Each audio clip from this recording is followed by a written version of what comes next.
Salah. Hai Kosturi. Namaskar. Salah.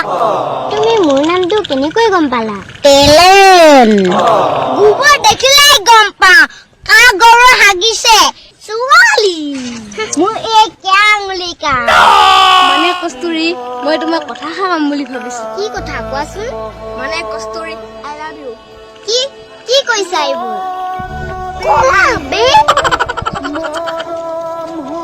মানে কেনেকৈ হ'ব পালে ভাল পোৱা? যেতিয়া তোমাক প্ৰথম দেখিছিলো আৰু তুমি যে মোলৈ চাই মিচিকে হাঁহিটা মাৰিছিলা তেতিয়া হৈ গল ভাল পোৱা। এটা মিচিকে হাঁহিত প্ৰেম হ'ব পাৰে নেকি? পাগল তুমি। কস্তুৰী একদম দিল কা কথা বল দিয়া। কস্তুৰী মই তোমাৰ বাবে পাগল। অভদ্ৰকে এতিয়া কাৰোবাৰ লাজ নালাগে তহঁতৰ? ভণ্টি বলা যাওগে। জানে নেহি দো